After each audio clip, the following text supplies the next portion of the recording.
Patreon and donate if you can. That's Native Roots Radio Network on Patreon. Pinigigi, and thank you for your support. The city of Minneapolis is now on Native Roots Radio with Minneapolis AIR. AIR stands for American Indian Relations. Guest host Christine McDonald talks to people about important things affecting the city's Native communities. Minneapolis AIR dives into topics like public safety, public health, elections, and so much more. Tune in to Minneapolis AIR on Native Roots Radio from 5 to 6 p.m. on the second Wednesday of every month, right here on AM 950. MNsure is a proud supporter of Native Roots Radio. Looking for health insurance but not sure where to start? MNsure has you covered. You can find discounts, compare private health plans, and see if you qualify for free or low-cost insurance plans. Plus, get help from an expert so you can save on the coverage you need. Enroll online by December 15th for coverage starting January 1st. Get started today at mnsure.org. That's mnsure.org. Thinking about college? Consider Minnesota Private Colleges. These 18 nonprofit institutions keep the focus on students with small classes and professors who will get to know you. You'll find students from all backgrounds, and no two colleges are alike. And when it comes to cost, they're more affordable than you think. Find the college that's right for you at mnprivatecolleges.org/possible. That's mnprivatecolleges.org/possible. Discover Matrilineal Memory by hobby artist Michaela Schaefer, now in view at All My Relations Arts in Minneapolis. This evocative exhibition features paintings, poetry, and installations that explore memory and cultural preservation. Don't miss Artist Talk with Michaela Schaefer on Saturday, November 15th from 2 to 3:30 p.m. at the gallery. Matrilineal Memory is open through December 13th. Experience art that transforms memory into connections and healing. Details at allmyrelationsarts.org. With your AM 950 weather, I'm Brett Johnson. Look for clear skies tonight with a low around 36, Friday sunny with a high near 65, and Saturday partly cloudy with a high around 53. The enormous crocodile is roaring at Children's Theater Company, but only for 2 more weeks. Experience this hilarious high-energy Roald Dahl musical with unforgettable puppetry and a wild jungle adventure for all ages. See it all before it ends on November 23rd. Tickets at childrenstheater.org. That's childrenstheater.org. Portions of Native Roots Radio may be pre-recorded. It's a good day to be indigenous. Get up, stand up. They are going to become more brutal. Because all the hippies were trying to be Indians anyway. They're going to become more repressive because it's a matter of dollars and their illusionary concepts of power. Hey, Victor. We must live in balance with the earth. And also with recent happenings at Wounded Knee. I am awake. Welcome to Native Roots Radio presents I'm Awake, and I'm your host, Wakanja Hade.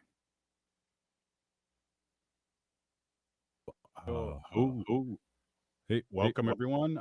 This is Native Roots Radio, and we are on the air. Hey, Cudahy to all my friends and relatives in 4 directions. You are listening to Native Roots Radio presents I'm Awake, and I'm your host, Robert Pilot. Hey, we discuss local, national, Native news and events, and as you know, Native issues are human issues, and human issues are Native issues. Hey, I want to bring our friend on here, and I want to just welcome you and thank you so much for helping out so much at the Indian Center. Natalie, welcome as always to Native Roots Radio. Big rich for having me back, Robert. Excited to be here. Yeah, well, there's always exciting things happening at the Minneapolis American Indian Center, but I also wanted to say a big shout out to you and the crew for helping me interview Leonard Peltier.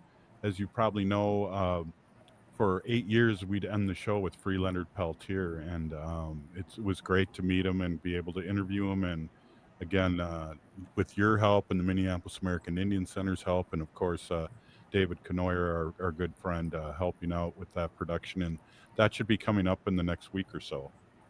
Yeah. Happy to help. It's nice because, we're here at the Indian Center. We have the space for it. So we're glad that we're able to host you and have that conversation here. It felt really powerful, especially because, you've been advocating for him since you started the show. And so having that conversation with him was really beautiful to see, and honored to be part of it. Yeah, and it was Yeah, it was just amazing, and the vibe at the Minneapolis American Center, Indian Center, is always great. And now you guys are rocking, and there's so many things happening there. Can you let our audience know the things that happen there weekly, and then also how people? I know people want to rent out space and things like that. Let's talk a little bit about that and what's happening. Yeah, so since we reopened, we did a big $32.5 million renovation last year. And since then, we've been really busy. We have our regular programs. So we have all of our Indian Center programs that happen every day at the center, but we also rent out spaces to different organizations, tribes, nonprofits, individuals. So yeah, anyone can come and rent space here. We've got conference rooms, gyms, meeting rooms. And yeah, if you go to maicnet.org, that's maicnet.org, we've got a web page that lays out all the spaces that are available, and you can just fill out a form, and yeah, we'll get back to you. But yeah, we've been filling up quick. Like today alone, we had like 4 different events going on. There's like a cooking class happening right now, and a big tabling event down in the rotunda, and there's also volleyball and Boys and Girls Club programming. So it's full house today. How do we find out what's going on at the Minneapolis American Indian Center? Yeah, well, it's hard to keep up with. That's my job, and I struggle with it. But if you go to the Minneapolis American Indian Center Facebook page, every Monday I post the like weekly schedule of what's happening in the building. So you can see on our page every Monday there'll be a schedule for every day of the week, and it'll show what's happening, what time, who can attend that event if it's a private event or public. And then we also just reshare flyers and post things there that are happening, and it's a lot. So, but yeah, every day there's something going on, and that's the best place to keep up to date with it. Yeah, well, and then not to mention the restaurant, the gallery, and then also the store there. If you could mention a few things about that, because I know people come in there from all over the country, and we're all over the country here on Native Roots Radio, and the Franklin Native American Corridor is an amazing place to go to. Yeah, and I think one of the highlights, we have Gatherings Cafe in the center, which it's been around since 2016, but we reopened last year with a new kitchen and dining space. And our head chef, Vernon Defoe, really prioritizes making Indigenous food healthy and accessible to the community. So we don't have fry bread or anything. But we've got bison melts and bison tacos.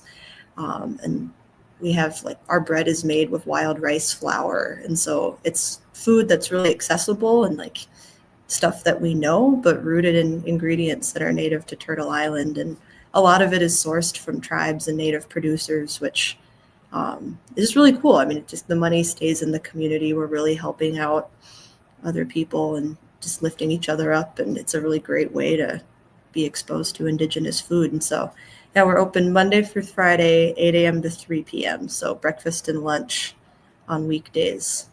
Yeah, they also do catering too. So if you've got an event, yeah. Well, maybe we can talk too a little about that amazing event, the showing of the documentary, and then that on Saturday. It must have been a long day for you, but it was amazing for what was going on there and things like that. People rent out and are able to do great events like that.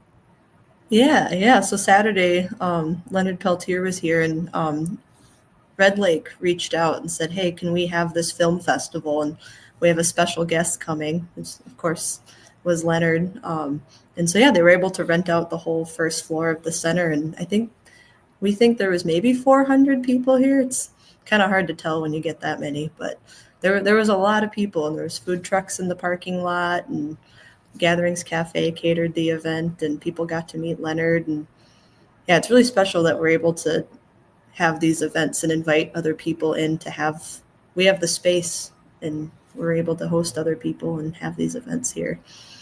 If you haven't been there in quite a few years, what's amazing too is that you kept the gym intact. And so if you feel a little off-centered coming into that great new looking space, there's still areas that remain.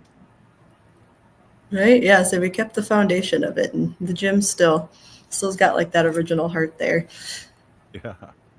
Yeah, definitely. So I just look in here, like for instance, the events at the center for today, November 13th. You have the Gatherings Cafe, which you talked about, that's open till 3, the fitness center, and the Two Rivers Gallery, which we talked a little bit about, and other people have rented out the place, and it looks like there was a clan talk session from 4 to 7 at the art studio for teens. That's just an amazing thing that the community or you offer the community. Yeah, that one's a really special program because we have our Boys and Girls Club teens, and they collaborate with the Culture Language Arts Network, and that program is really focused on making our culture and languages accessible to the community.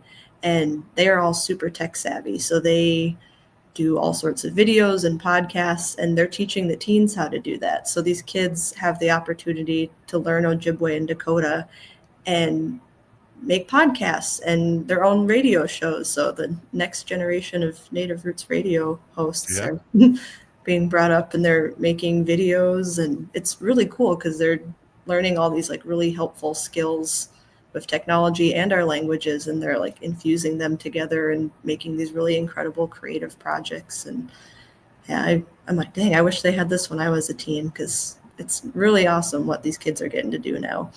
Well, it is awesome, and it's fun too, because we do need people to take over for us old ones, us elders. So I'm old and tired, so I'm waiting for the next group of people to come and take over. Hey, I want to just mention too, we only got less than a minute left, that when you were in college, was it college when you were in Alaska doing the radio?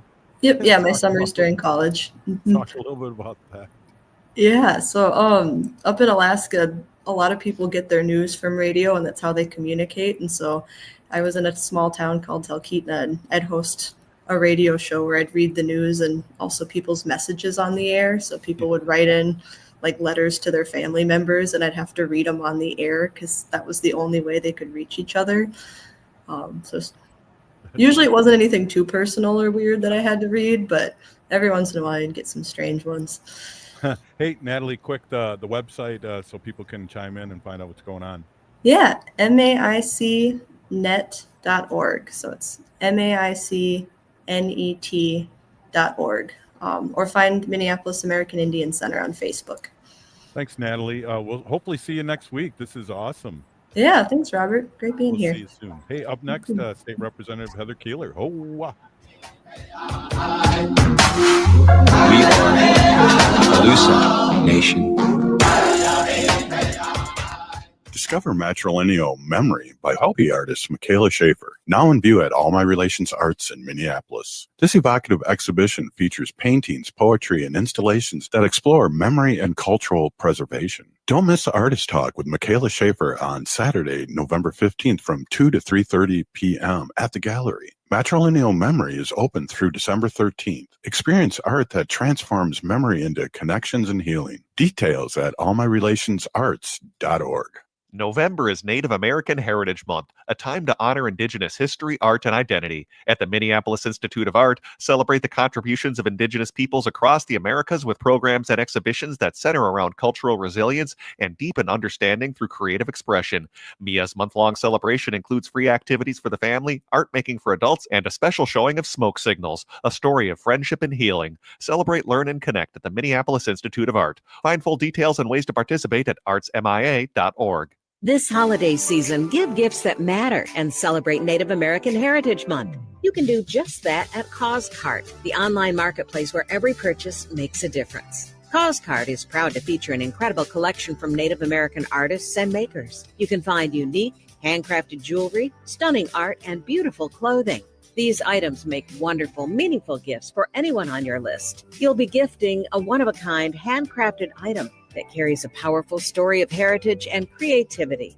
Instead of funding a giant corporation, your purchase supports local businesses and empowers their communities. Also, check out the Native Roots radio store right on the CauseCart site. Just visit cause-cart.com and type Native Roots Radio into the search bar to see the full assortment. This holiday season, make your spending a force for good. Support Native artists and shop with purpose. Visit cause-cart.com. That's cause-cart.com.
You're listening to Native Roots Radio. I'm Bobby Wilson. Witcha. Welcome to Native Roots Radio presents I'm Awake, and I'm your host, Wakanja Hade. Hey, welcome back, everyone. Hey, I am here with State Representative Heather Keeler with some great news, and she's offered to talk to you guys and talk about this great news that's happening. Heather, I'm so excited for the state of Minnesota and for our country. Welcome back to Native Roots Radio.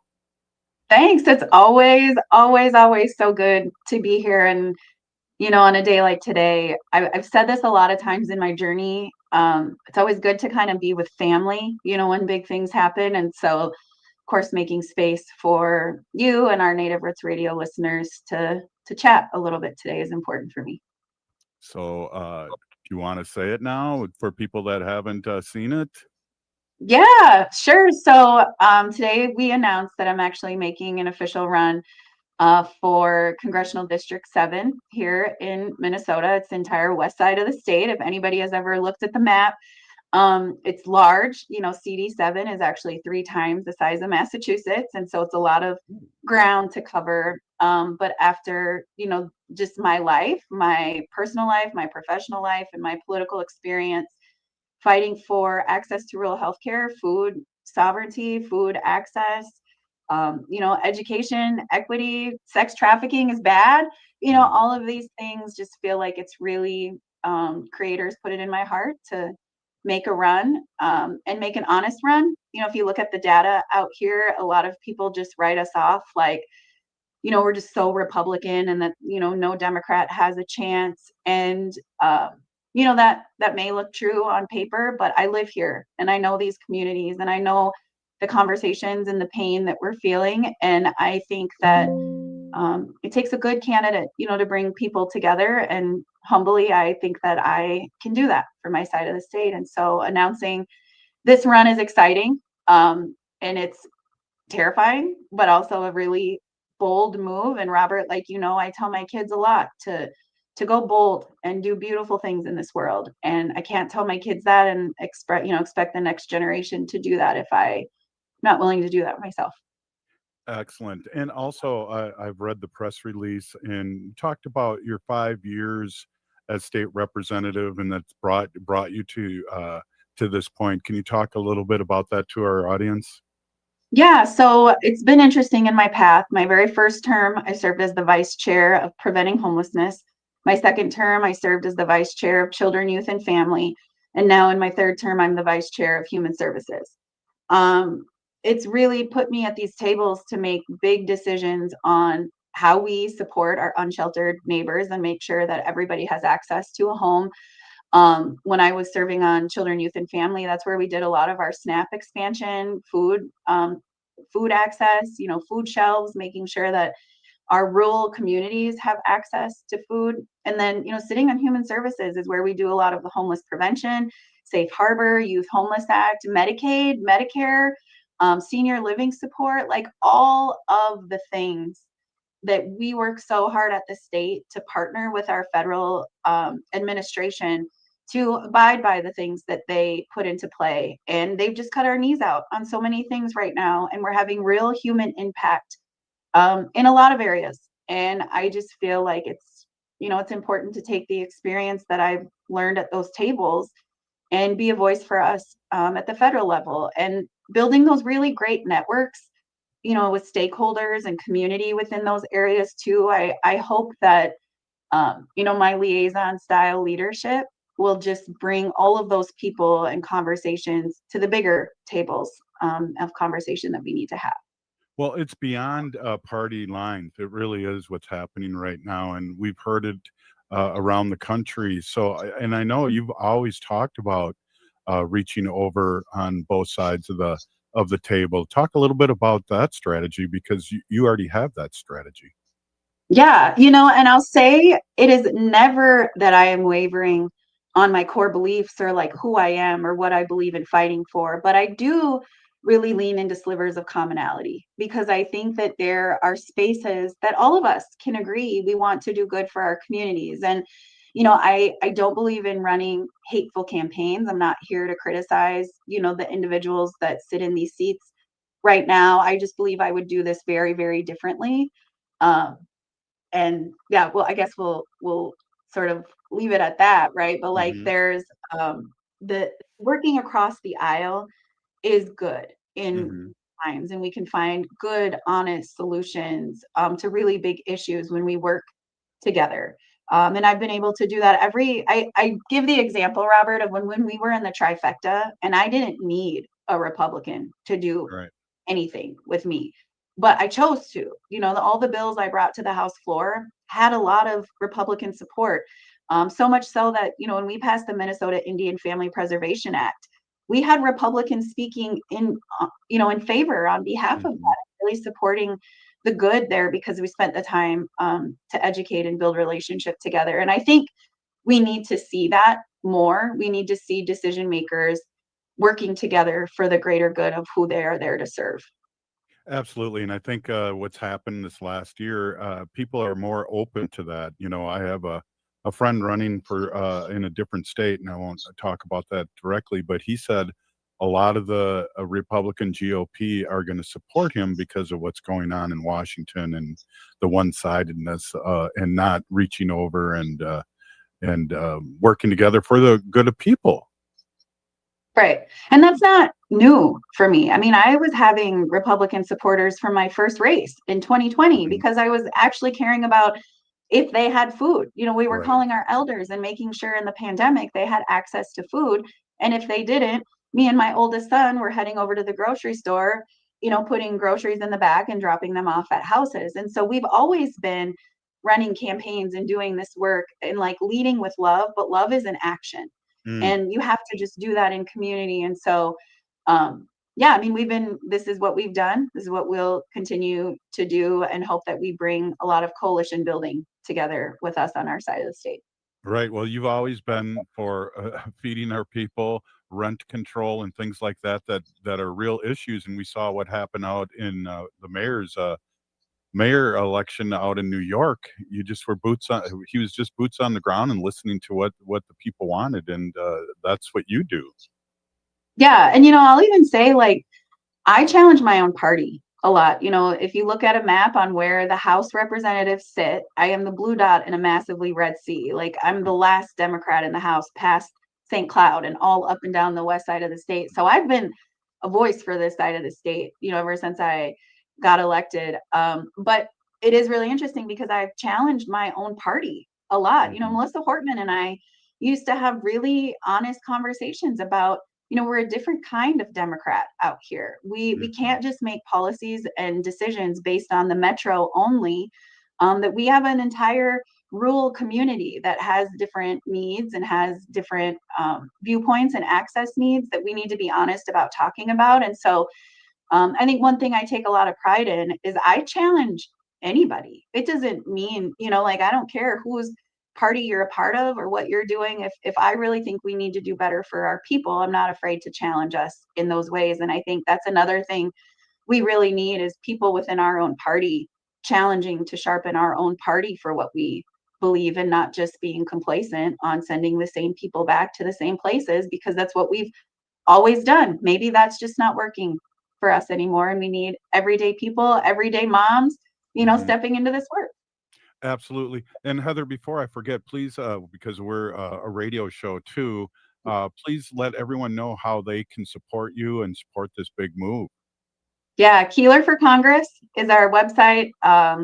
Social media, you can find us on all the places. We're up and running. That's what happens when you make the announcement, is all these areas are ready. So it is a big fundraising move, for us to do this work and to pay my staff appropriately. We need to start raising some money right out the gate. One of the things I'm really taking into consideration is we're trying to move a mountain out here, and that's pebble by pebble. And so right now, just looking for 700 people, out the gate that are willing to donate $7 a month, reoccurring. Yeah. It feels like I come from poverty. And so I know, having bankrolling this is not an option for me. And I know that $7 a month, can mean a lot to my campaign, and it will go to the good work we're doing. But I also know that means a lot for you at times, and the listeners to be able to give that.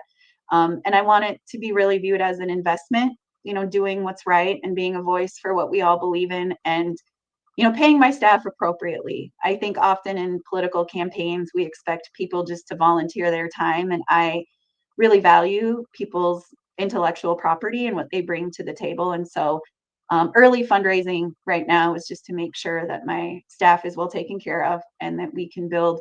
Like I said, this is 3 times the size of Massachusetts. And so we need just to get out and about quickly. And so those donations would be great and would really make a huge impact. Excellent. $7 is for somebody like me is a cup of coffee a day at an expensive place. KeelerForCongress.com. We got like less than a minute, Heather. Any last thoughts? I really appreciate you, and I'm really excited, like an uncle going, all right. Yeah, I guess I just want to say thank you to you. I feel like when I get on here, you always ask me, or you always say things to me, but Robert, you've always been, and I don't want to get too emotional, but like, you've been in my corner from literally day one, when people just thought it was like the wildest idea for somebody like me to ever even run for the House. You uplifted me. You used this channel and this network to share our truth. And I'm just so grateful for you. I'm grateful for your ongoing support, the things that you and your family, show up and send kind messages in hard times. And that's what family does. And so, I said I'll always come back to my roots, because that matters to me. And this is always family. So Wopida, and thank you for always being in my corner.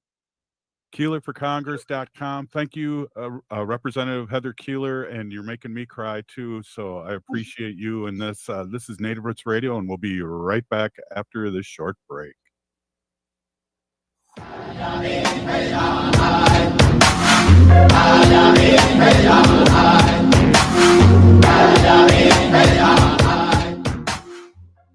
American Heritage Month, a time to honor Indigenous history, art, and identity. At the Minneapolis Institute of Art, celebrate the contributions of Indigenous peoples across the Americas with programs and exhibitions that center around cultural resilience and deepen understanding through creative expression. MIA's month-long celebration includes free activities for the family, art making for adults, and a special showing of smoke signals, a story of friendship and healing. Celebrate, learn, and connect at the Minneapolis Institute of Art. Find full details and ways to participate at artsmia.org. MNsure is a proud supporter of Native Roots Radio. Looking for health insurance but not sure where to start? MNsure has you covered. You can find discounts, compare private health plans, and see if you qualify for free or low-cost insurance plans. Plus, get help from an expert so you can save on the coverage you need. Enroll online by December 15th for coverage starting January 1st. Get started today at mnsure.org. That's mnsure.org. We've all seen the effects of wood smoke pollution this year, so before hosting that backyard bonfire, follow these simple tips to protect yourself, others, and the environment. Remember to give your neighbors a heads up before building a fire so those who find wood smoke bothersome can close their windows. Make sure to never burn wet or recently cut wood, other yard waste, plastic, or garbage. These things can be toxic when burned and create excess smoke. For more tips on how to burn responsibly, visit epa.gov/burnwise. Thinking about college? Consider Minnesota private colleges. These 18 nonprofit institutions keep the focus on students with small classes and professors who will get to know you. You'll find students from all backgrounds, and no two colleges are alike. And when it comes to cost, they're more affordable than you think. Find the college that's right for you at mnprivatecolleges.org/possible. That's mnprivatecolleges.org/possible. The city of Minneapolis is now on Native Roots Radio with Minneapolis AIR. AIR stands for American Indian Relations. Guest host Christine McDonald talks to people about important things affecting the city's Native communities. Minneapolis AIR dives into topics like public safety, public health, elections, and so much more. Tune in to Minneapolis AIR on Native Roots Radio from 5 to 6 p.m. on the second Wednesday of every month, right here on AM 950. Discover Matrilineal Memory by hobby artist Michaela Schaefer, now in view at All My Relations Arts in Minneapolis. This evocative exhibition features paintings, poetry, and installations that explore memory and cultural preservation. Don't miss the Artist Talk with Michaela Schaefer on Saturday, November 15th from 2 to 3:30 p.m. at the gallery. Matrilineal Memory is open through December 13th. Experience art that transforms memory into connections and healing. Details at allmyrelationsarts.org. Coming up on the next episode of The Gailey Show, Carlisle Evans Peck is back with a new album, The Lines in My Hands, and they're bringing a track from the album for us to listen to. Plus, Paul Collette's new novel, George Falls Through Time, has been called breathtaking and brilliant. Paul joins us from London to discuss. So join me, John Parker, Friday at 2 p.m. on AM 950 Radio, the progressive voice of Minnesota, or stream us on our YouTube channel. We have hours of progressive news and talk for you to listen to. Just search for The Gailey Show on YouTube. With your AM 950 weather, I'm Brett Johnson. Look for clear skies tonight with a low around 36, Friday sunny with a high near 65, and Saturday partly cloudy with a high around 53. Crooners is your go-to classic supper club, offering world-class entertainment and 4-star dining. Catch top artists in the main stage showroom, Dunsmore Jazz Room, or outdoors at the Belvedere under the stars. Or stop by Maggie's Lounge where there's no cover and no reservations. Visit croonersmn.com for details.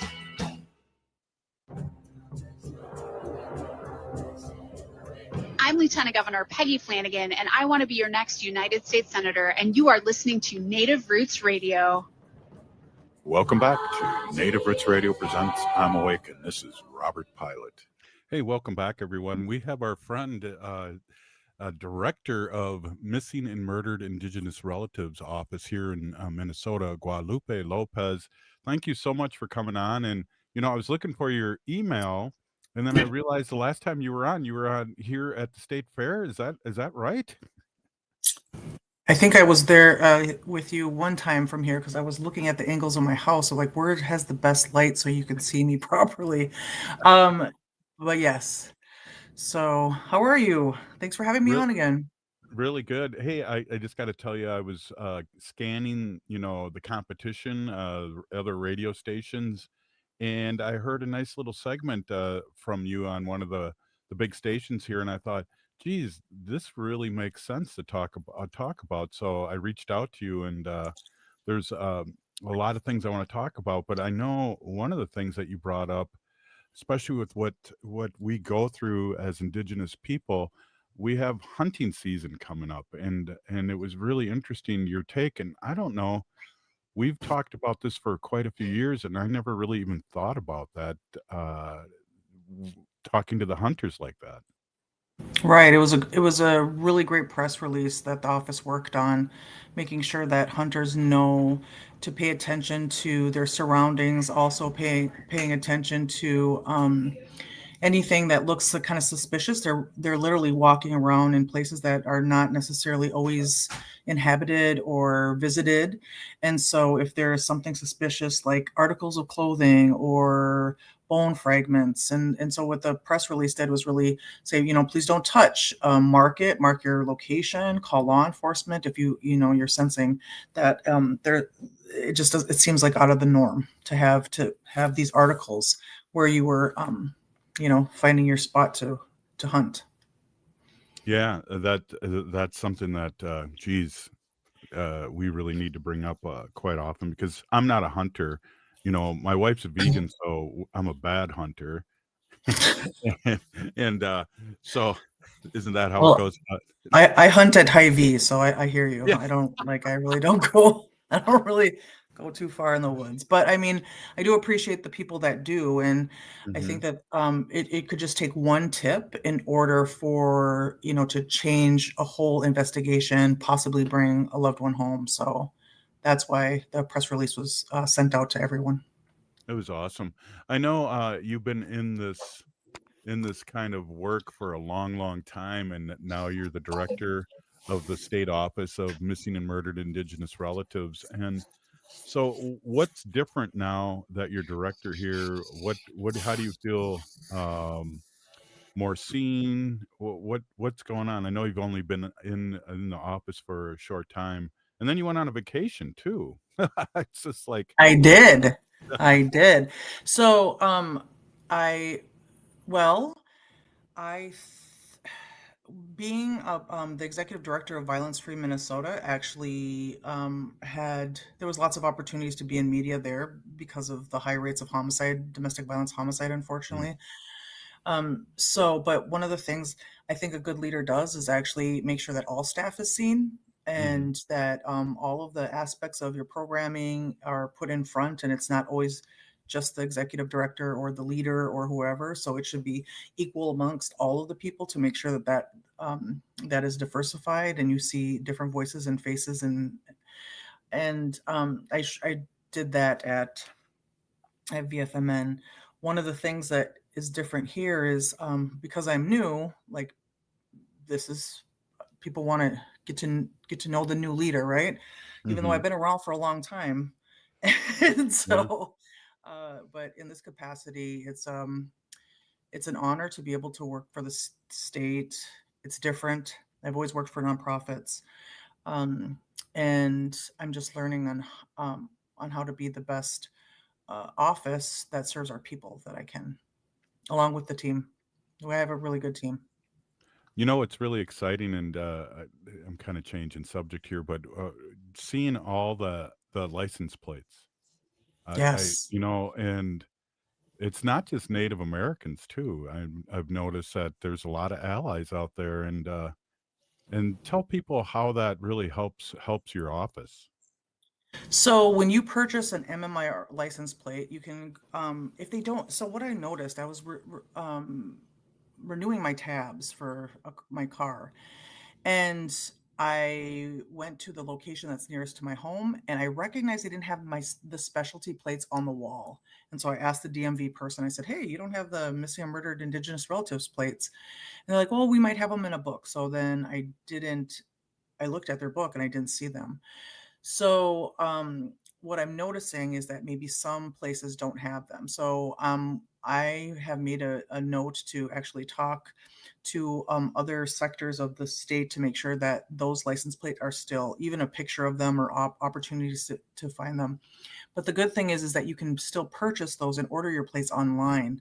So if you go to dps.mn.gov/MMIR, there's an icon on there that shows you how to purchase your plates. And so you can do it that way as well, along with going to a DMV and requesting them there. So I know when I requested mine, they kept on looking up and see if I wanted Ho Chunk that was already taken. I wanted land back, and I got land back without the C, so it's land BK.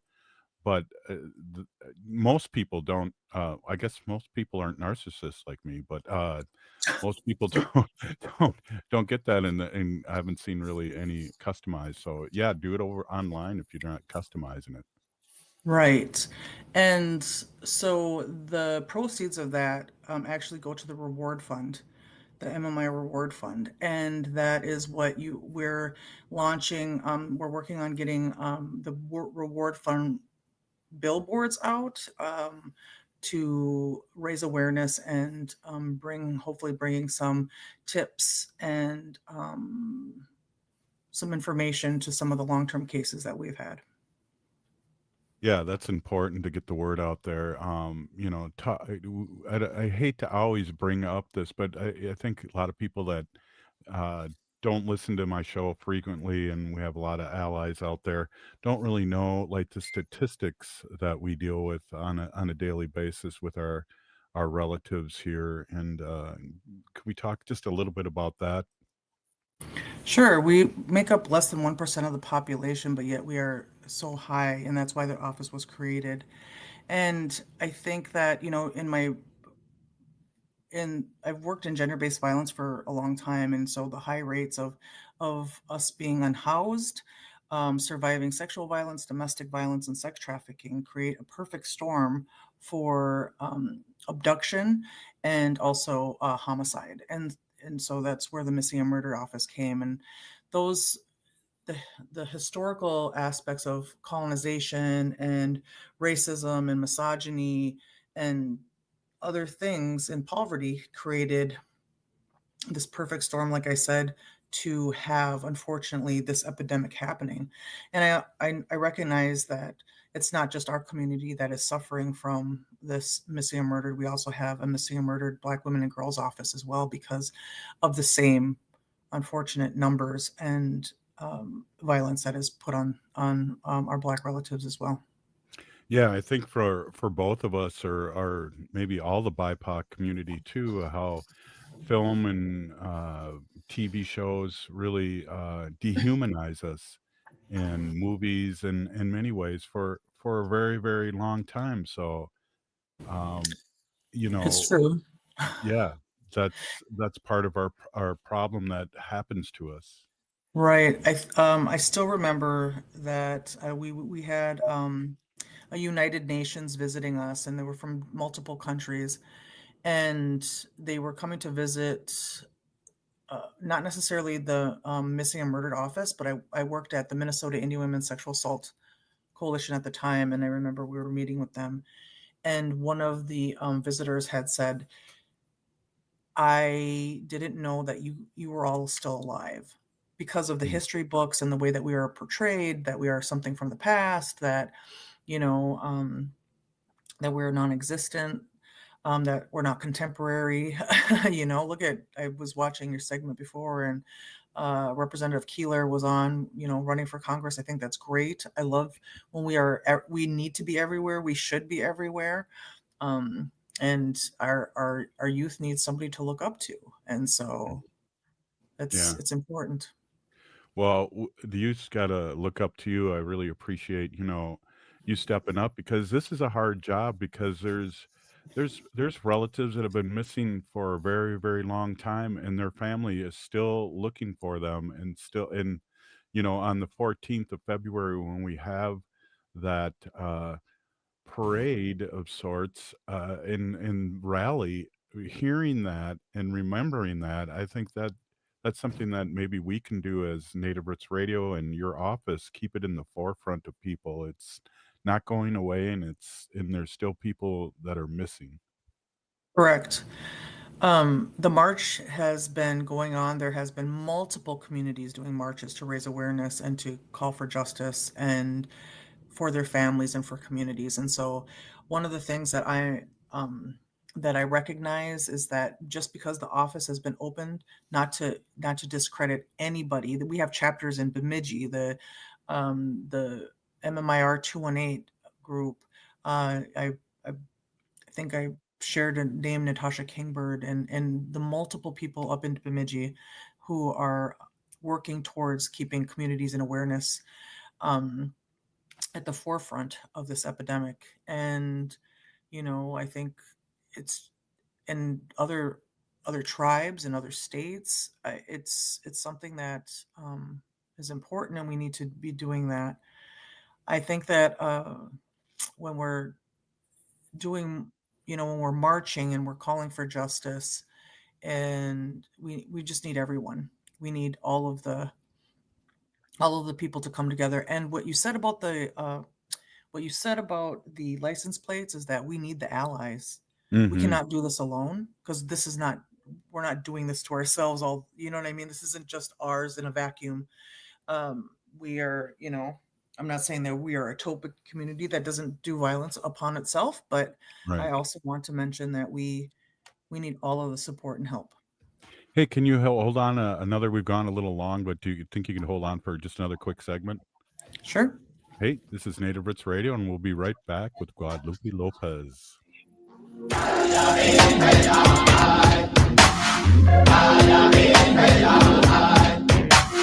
The city of Minneapolis is now on Native Roots Radio with Minneapolis AIR. AIR stands for American Indian Relations. Guest host Christine McDonald talks to people about important things affecting the city's Native communities. Minneapolis AIR dives into topics like public safety, public health, elections, and so much more. Tune into Minneapolis AIR on Native Roots Radio from 5 to 6 p.m. on the second Wednesday of every month, right here on AM 950. This holiday season, give gifts that matter and celebrate Native American Heritage Month. You can do just that at CauseCart, the online marketplace where every purchase makes a difference. CauseCart is proud to feature an incredible collection from Native American artists and makers. You can find unique, handcrafted jewelry, stunning art, and beautiful clothing. These items make wonderful, meaningful gifts for anyone on your list. You'll be gifting a one-of-a-kind, handcrafted item that carries a powerful story of heritage and creativity. Instead of funding a giant corporation, your purchase supports local businesses and empowers their communities. Also, check out the Native Roots Radio Store right on the CauseCart site. Just visit cause-cart.com and type Native Roots Radio into the search bar to see the full assortment. This holiday season, make your spending a force for good. Support Native artists and shop with purpose. Visit cause-cart.com. That's cause-cart.com. We've all seen the effects of wood smoke pollution this year, so before hosting that backyard bonfire, follow these simple tips to protect yourself, others, and the environment. Remember to give your neighbors a heads up before building a fire so those who find wood smoke bothersome can close their windows. Make sure to never burn wet or recently cut wood, other yard waste, plastic, or garbage. These things can be toxic when burned and create excess smoke. For more tips on how to burn responsibly, visit epa.gov/burnwise. Hi, this is Representative Sharice Davids from Kansas. I'm Ho Chunk, and you're listening to Native Roots Radio. And we're back to Native Roots Radio presents I'm Awake, and this is Robert Pilot. Hey, we're back, everybody. We're with Guadalupe Lopez, Director of Missing and Murdered Indigenous Relatives Office here in this great state of Minnesota. One of the things that's interesting that you mentioned, well, you mentioned a lot of interesting things, but one of the things is, has other states reached out to you? And I know, I'm not sure, because we have a big coverage in Wisconsin, if anything's happening there via office or anything. Can you give us any updates about any other states? Sure. As part of our statute, because we are, we have mandates of when this office was opened, the legislature had given us mandates of why this office is important, why, kind of like a blueprint of the work that will be done for this office, in a sense. And so we are written in statute to actually support our neighboring tribes and states if needed. I know that before the office opened, I believe it was Wisconsin, was looking into the epidemic of MMIR and looking to what does it mean to support Indigenous families when they are experiencing abduction or a homicide. And so that is something that we are getting calls right now. And so helping them with like lessons learned from our office. And by no means do we have all the answers right now at this time. I mean, the office is, was established in 2001. And so we're fairly new, but a lot of work has been done. Before I started, the former director, Juliette Rudy, who started from like day one and then started to hire staff and develop, kind of programming, did a phenomenal job. Mhm. And I'm just happy to be able to step into a place that, on the wonderful work that has been done. I think you said 2001, but isn't it 2021? Oh my gosh, you know what? That's the second time I did that today. I apparently 20 years, I'm literally going, nope, it didn't happen. Or so yes, 2021. I Well, don't know. I That's the always second think time I did that 30. today. I always think 30 years ago was the 70s, but 30 years ago was the 90s, and I'm old. Me too. I'm gonna No. be 49 this year. Wow. Jeez. Yeah. Yep. I'm 64. I'm a baby elder. Oh, wow. Oh, geez. I should hang out with you so we can get discounted food at the restaurant. Or go to Goodwill and get a good deal. Oh, wow. Right. I'll buy your stuff. But let's go back to I towards the end of last segment, you talked about allies and how important they are, and we are in progressive stations across the country here, and not all native stations. So we really appreciate the support and talk about how important that is. Well, we really need to support each other. That is probably one of the factors of why some of the harm gets to happen is because of we other each other, or we think somebody else has it, or somebody that's not our problem. All of those things actually help lead to violence in communities, and so I think we all need to, be supportive. And so I know what people usually ask me is like, what can we do? How can we support? How can we help? And there's lots of different ways actually to support and help. For one, educate yourself. If you are an ally and you don't identify as an Indigenous person, actually kind of do your reading, do your research. There is a lot of, there is a lot of, Hey, somebody wants to get on video with you. well, it's too late. They can't. So, one of the things that is good that is that, take a class if you can, do your reading. Also, what's kind of hard on us, and I don't know if you get this, Robert, is that sometimes that emotional labor that we have to do to educate somebody it kind of gets it can be triggering sometimes for us. It can be whatever. So I really encourage non-native people to really do their own education. And so there's that. Also, educate yourself on the epidemic of missing and murdered. We're not in the press like some other people are, and I know one of the things I'll tell you, one of the things that really blew my mind away when it comes to educating ourselves, and even me, I remember being in Duluth and people talking about the ships, and not being born or brought up there, and hearing the horrific things that happened to people that were lured on these ships from all over the world blew my mind, and I had no idea. Right, I agree.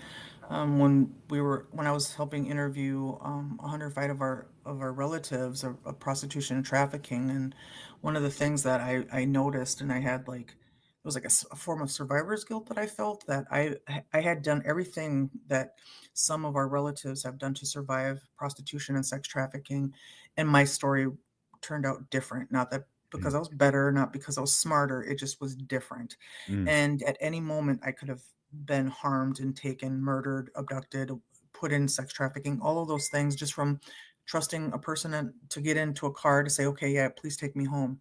So I think that there's so many things that are, we don't talk about in like either being safe. We do a lot of victim blaming in our community, which leaves a lot of people not comfortable to share their experiences. And I think that that's something that I would like to see change for us. Hey, we got a minute left here. I'd really like it if you could give out those websites and Facebook pages that people can really dig into this, that are listening to the radio show. Sure. So to contact the MMIR office, it is dps.mn.gov/MMIR.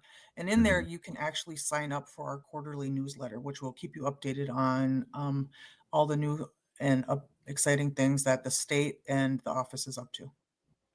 Well, I want to just thank you for being on, and I just again, people that are out hunting this time of season, please be aware of your and don't touch things if they seem weird, and get a hold of the authorities. I just again heard that, and it's like, I'm not a hunter. It never really crossed my mind, so I appreciate that you and that and coming on. Yeah, no, thank you for inviting me. It's good to see you again. Right on. Thank you so much, Guadalupe. We'll talk to you Miigwech. soon. Hoa. Hey, if you're listening to the show, you're part of the resistance from Chief Plentycoup's, the ground on which we stand on. It's sacred ground. It's the blood of our ancestors. We need to resist. Join a group, run for office, vote, vote, vote. We're still here. We are the 7th generation. See you tomorrow.